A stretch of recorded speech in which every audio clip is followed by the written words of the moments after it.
Assalamualaikum warahmatullahi wabarakatuh. Bismillahirrahmanirrahim. Alhamdulillahilladzi halakal insana fi ahsani taqwim. Allahumma salli wa salli ala sayyidina Muhammadin wa ala ali sayyidina Muhammad. Faqala ta'ala bil kitabil karim. A'udzu billahi minasyaitonir rajim. Bismillahirrahmanirrahim. Ya ayyuhalladzina amanu taqullaha antazuru ma qaddamat liqad. Wattaqullaha innallaha kabirum bima ta'malun. Shadaqallahul adzim. Pertama-tama marilah kita panjatkan puji syukur kepada Allah Subhanahu wa taala sehingga di sore hari ini kita dapat melaksanakan pengajian di tempat yang mulia ini. Tema hari ini ialah kemuliaan akal yang menjadi sumber daripada ilmu. Akal adalah sumber ilmu. Kemuliaan akal yang ditegaskan oleh Rasulullah SAW yang pertama kali diciptakan Allah adalah akal. Lalu Allah berkata kepada akal, menghadaplah, maka akal pun menghadap. Kemudian Allah berkata lagi, berpalinglah, maka akal pun berpaling. Lalu Allah berkata, demi kemuliaan dan kebesaranku, aku tidak akan menciptakan satu makhluk pun yang lebih mulia di sisiku selain kamu. Karena kamulah akan menghukum, karena kamulah akan memberi, karena kamulah manusia diberi pahala, dan karena kamulah manusia yang disiksa. Ini kita melihat satu potret bahwa betapa besarnya ilmu yang diberikan oleh Allah kepada kita. Rasulullah SAW berkata, aku bertanya kepada Jibril, apakah kemuliaan itu? Jibril menjawab, akal. Hakikat akal adalah kemuliaannya. Dengan kemuliaannya manusia dapat mengetahui berbagai informasi teoritis. Akal laksana cahaya dipancarkan ke dalam hati sehingga manusia mampu memahami sesuatu. Dengan akal pula kemampuan setiap makhluk hidup yang berbeda sesuai dengan perbedaan insting yang kita miliki. Coba kalau kita mau melihat itu, ya. Hakikat akal adalah kemuliaan yang saya katakan tadi. Karena begitu besarnya nilai-nilai akal yang diberikan oleh Allah Subhanahu wa ta'ala. Lalu kemudian bahwa betapa besarnya Allah memberikan satu, kita bersyukur diberikan satu ilmu dan diberikan akal. Manusia itu begitu besar, sudah diberikan akal, diberikan ilmu. Ya. Kalau kita melihat semua sudah lengkap yang diberikan oleh Allah. Lain dengan binatang. Kalau binatang diberikan dia nafsu tapi tidak diberikan akal. Itu perbedaannya manusia dengan binatang. Nah, bagaimana kita harus memberikan satu motivasi agar supaya ilmu yang diberikan oleh Allah kepada kita berikan kepada orang lain sehingga bermanfaat. Dan jangan salah bahwa betapa besarnya nilai pahala yang diberikan oleh Allah Subhanahu wa ta'ala kepada kita. Karena untuk menghadapi kehidupan kita harus punya ilmu. Untuk mengatur kehidupan kita harus juga punya ilmu. Untuk mencari kehidupan kita harus juga punya ilmu. Karena Rasulullah Shallallahu Alaihi Wasallam bersabda, "Man arada dunia fa alaihi bil ilmi, wa ma aradal akhirata fa alaihi bil ilmi, wa man aradahuma fa alaihi bil ilmi." Barang siapa menginginkan dunia, wajib baginya mempunyai ilmu. Dan barang siapa yang menginginkan akhirat, wajib baginya mempunyai ilmu. Dan barang siapa menginginkan keduanya bersama-sama, maka wajib juga memiliki punya ilmu. Ini satu gambaran kita melihat betapa besarnya Rasulullah Shallallahu Alaihi Wasallam memberikan kepada kita sebagai umatnya salah satu gambaran bahwa begitu besarnya ilmu yang kita diberikan oleh Allah Subhanahu wa Ta'ala. Orang yang berilmu diangkat derajatnya oleh Allah Subhanahu wa Ta'ala setinggi-tingginya. Ya. Sebagaimana firman Allah Subhanahu wa Ta'ala, Allah mengangkat derajat orang-orang yang beriman di antara kamu adalah orang-orang yang mempunyai ilmu dengan beberapa derajat dan keluruhan dan kemuliaan. Nah, kalau kita melihat suatu masalah bahwa jangan sampai kita juga diberikan ilmu lalu kemudian kita tidak memanfaatkan ilmu, kita bisa menghadapkan suatu dosa yang kita miliki. Karena semua akan diberikan oleh Allah, itu suatu titipan, bukan cuma harta. Tapi salah satunya ilmu juga dititipkan oleh Allah Subhanahu wa Ta'ala. Mari kita lihat. Dan ilmu dapat kita peroleh dengan membaca. Karena kalau kita kembali, yang pertama dituntunkan ialah Iqra, baca. Kita melihat dari situ. Karena alam, kamu tahu siapa yang mempunyai alam? Dan bacalah Kejadian di jagat raya ini. Kamu tahu bahwa penguasa jagat raya ini yang sangat luas. Luas sekali diberikan oleh Allah Subhanahu wa Ta'ala. Dan bacalah dirimu sendiri bagaimana bisa terjadi dan berkembang seperti sekarang ini. Bagaimana pula perjalanan nanti. Kamu akan mengetahui kebesaran Tuhanmu. Dan ketahuilah setiap manusia mengalami 7 alam. Yang pertama ialah alam arwah. Semua roh telah mengaku bertuhan hanya kepada Allah Subhanahu wa Ta'ala. Yang kedua alam rahim. Semua manusia melalui alam rahim ibu selama 9 bulan. Ya.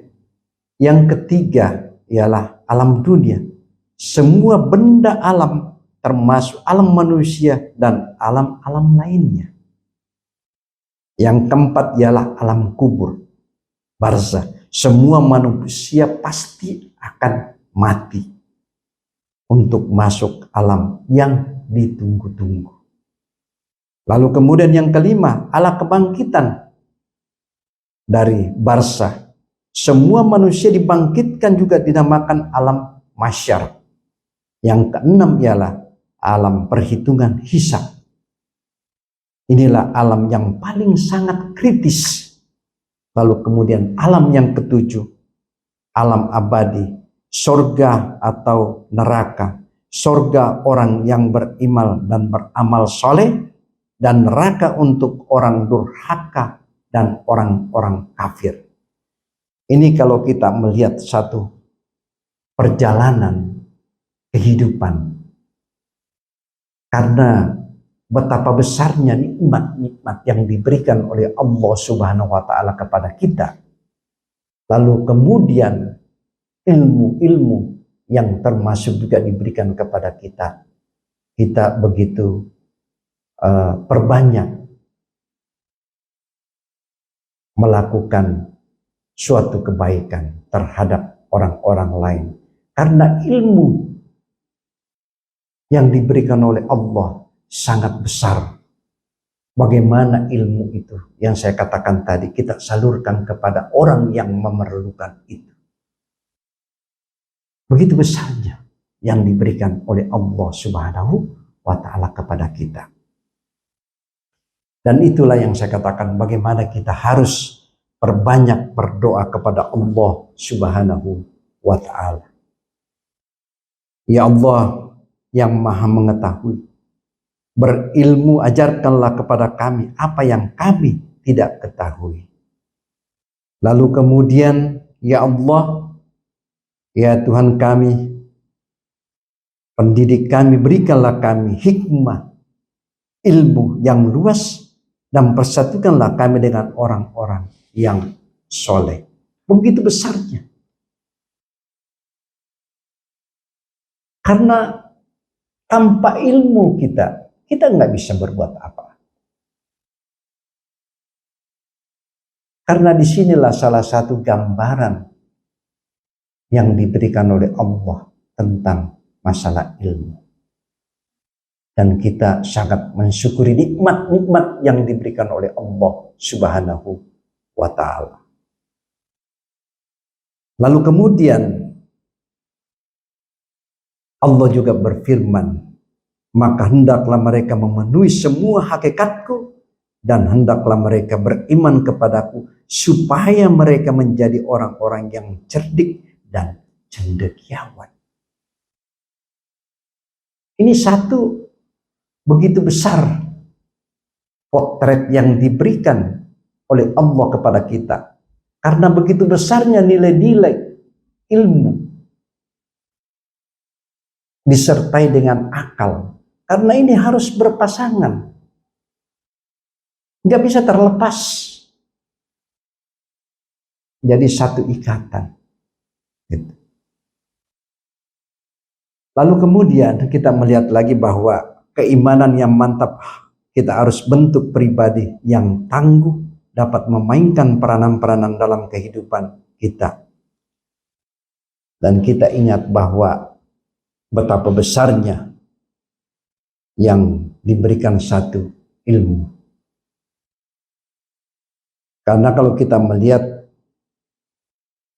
dia orang yang kadang-kadang merasakan lupa, ya. Mungkin dia juga di saat dia bangun malam tahajud, di saat orang-orang yang tertidur lelap, lalu kemudian dia istiqomah konsisten saat orang-orang tergoncang, dia tenang saat orang-orang yang sedang bingung, dia optimis saat orang-orang yang pesimis, ya. Dia bersuara menyampaikan kebenaran di saat orang-orang yang berdiam takut mengatakan dalam kebenaran. Lalu kemudian biasanya menembus masuk ke dalam saat orang-orang yang tertutup tak punya jalan. Nah, bagaimana kita harus memberikan satu gambaran, satu motivasi yang sangat besar kita gunakan. Karena kita melihat betapa besarnya suatu kenikmatan-kenikmatan yang diberikan oleh Allah Subhanahu wa Ta'ala. Bahwa Allah Subhanahu wa Ta'ala sesungguhnya beruntunglah orang-orang yang beriman, yaitu orang-orang yang khusyuk dalam sholatnya dan orang-orang yang menjauhkan diri dari segala sesuatu yang tidak berguna, dan orang-orang yang menunaikan zakat, dan orang-orang yang menjaga kemaluannya dan kehormatannya. Karena kita melihat di sini ada 7 poin yang kita lihat lagi, sama dengan yang tadi yang saya utarakan dari awal, ya. Orang yang beriman itu bekerja bukan dikerjai. Itu. Ini kita harus memahami bahwa orang yang beriman itu tinggi bukan sombong. Yang ketiga, orang yang beriman itu main bukan dipermainkan. Yang keempat, orang yang bermain itu mengatur bukan diatur. Ya. Yang kelima, orang yang beriman itu mulia tapi bukan dia hina. Yang ke-6, orang yang beriman itu beradab bukan biadab. Lalu kemudian orang yang beriman itu pintar dan cerdik, bukan bodoh dan tidak bisa dibodohi. Ini kalau kita melihat satu gambaran bahwa bagaimana kita harus mencermati suatu kehormatan yang kita harus memiliki dari sudut pandang yang kita lihat tadi, gambaran itu. Ya. Lalu kemudian kita juga banyak-banyak berdoa kepada Allah Subhanahu wa Ta'ala. Ya Allah, ya Tuhan kami, jadi kecendekiawan kami, ilhamkan kepada kami kecerdikan-Mu, kecendekiawan-Mu, dan hidupkan kami menjadi orang-orang yang cerdik dan cendekiawan. Ini kalau kita melihat satu potret yang kita harus lakukan. Karena Allah juga melihat, Rabbana atina min laduka rahmatan wa hayya lana min amrina rasyada. Ya Allah, ya Tuhan kami, berikanlah kami dari sisi rahmat, sempurnakanlah kami kecerdikan menghadapi urusan kami. Kita melihat bahwa orang yang cerdik adalah mereka yang dapat merendahkan diri dari posisi yang sederhana, dapat mendapatkan segala sesuatu menurut semestinya. Hadapilah hidup dengan yang sewajarnya. Kehidupan ini apa adanya. Kita mensyukuri semua nikmat yang diberikan oleh Allah. Kita nggak bisa putus rahmat dari Allah. Begitu besarnya pahala-pahala yang diberikan kepada kita. Dan kita harus pandai mensyukuri kenikmatan itu. Kalau misalnya kita lapar, ya pasti akan harus makan. Ya, kecuali kalau puasa. Ya, jangan mogok makan menyiksa diri, itu bukan menyelesaikan, menambah masalah. Ya. Lalu kemudian kita, kalau kita salah, segeralah kita minta maaf dan jangan bersifat sombong. Kalau kita merasa salah, kita meminta maaf. Apabila ada kata-kata yang kurang bagus terhadap orang, ya, kita melihat. Karena kalau memberi maaf itu gampang. Tapi meminta maaf itu yang sulit. Ya, memberikan maaf itu boleh, gampang. Ya, yang saya katakan tadi. Inilah salah satu contoh. Apabila kita berbuat kesalahan, karena tidak ada manusia yang sempurna. Ya, kalau kita melihat, kalau kita merasa bersalah, kita mengakui dan kita minta maaf. Disinilah gambaran yang kita harus lihat, bahwa lalu kemudian kita juga perbanyak berdoa. Ya. Kemudian, ya hadi ihdinas siratal mustaqim. Ya. Ya Allah, ya Maha menunjukkan, tunjukkanlah kami jalan yang lurus dan yang benar semestinya. Kita harus lihat bahwa berjuanglah sekuat tenaga untuk dicintai oleh Allah Subhanahu wa Ta'ala dan Rasul-Rasulnya. Berupayalah sekuat kemampuan untuk dicintai semua manusia, masyarakat. Jangan sampai kita dibenci dan diikuti dan ditakuti. Ingat, ada yang mengangkat kita dalam kehidupan sesuai dengan kadar dan ketingkatan kita. Ya, karena cinta kepada Allah Subhanahu wa Ta'ala yang telah menciptakan manusia dengan bentuk yang indah dan mulia. Ya, cinta kepada Rasulullah Sallallahu Alaihi Wasallam sebagai rahmatan lil alamin, dan contoh teladan yang indah, uswatun hasanah. Cinta kepada diri sendiri sebagai pemegang amanah, memegang tanggung jawab dalam berbuat dan bertindak. Cinta kepada orang tua, guru dan dosen, ulama yang telah banyak berjasa membimbing kita. Cinta kepada sesama manusia, ya, sebagai teman hidup, bukan main, bukan kita melakukan satu sandiwara, tapi dalam suka dan duka.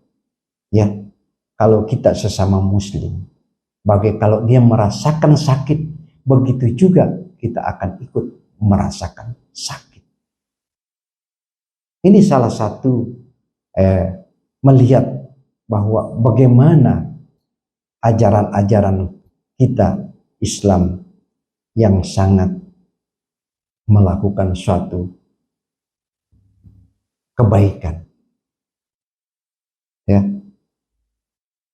Karena kita melihat lagi, lalu kemudian cinta kepada harta dan uang untuk mencapai hidup yang gampang, melakukan suatu kesenangan. Ya.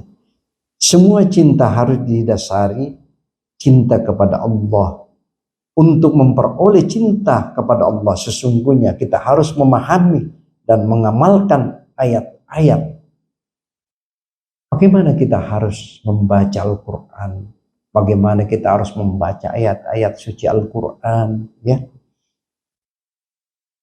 Karena kita juga harus melihat bahwa Rasulullah SAW mengikuti sunnahnya sebagai firman Allah Subhanahu wa ta'ala, katakanlah, jika kamu cinta kepada Allah, maka ikutilah aku Muhammad.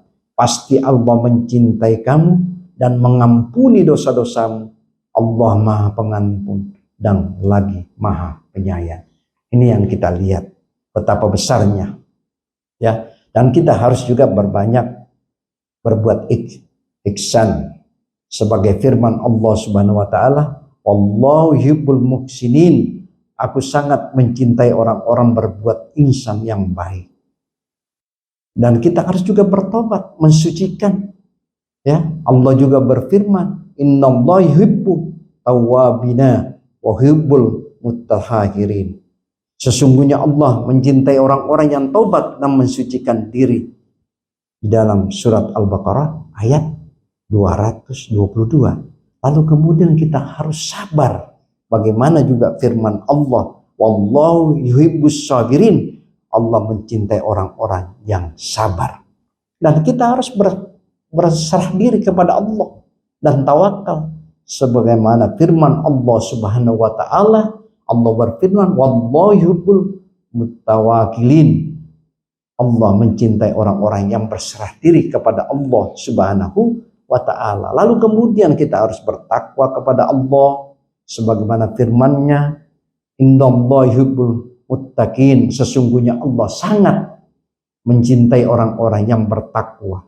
Nah, kemudian kita lakukan lagi, kita harus juga berbuat adil dan jujur sebagaimana firman Allah Subhanahu wa ta'ala, innallaha yuhibbul muqsitin. Nah, kita lihat. Sesungguhnya Allah sangat mencintai orang-orang yang adil dan jujur. Ini semua doa-doa yang kita harus lakukan. Bagaimana kita harus meningkatkan nilai-nilai iman kita kepada Allah Subhanahu wa ta'ala. Sinilah kita melihat bahwa cinta kepada Allah dan Rasulnya sangat penting dan terpenting supaya kita dicintai oleh Allah Subhanahu wa ta'ala dan Rasulnya. Cinta kepada Allah dan Rasulnya yang sangat akan melahirkan rasa simpatik di dalam orang lain. Karena semua perbuatan dilakukan bermuara untuk mencari keridhaan Allah Subhanahu wa ta'ala dan mustahil melakukan hal-hal yang dimurkai oleh Allah. Sebaliknya, apapun perbuatan yang kita lakukan tanpa ridha Allah akan menimbulkan kebencian kepada orang lain sehingga menguntungkan bagi dirinya, bahkan bisa mendatangkan penderitaan dan penyiksaan diri yang berkepanjangan. Demikianlah penyampaian saya. Wabillahi taufiq wal hidayah. Wassalamualaikum warahmatullahi wabarakatuh.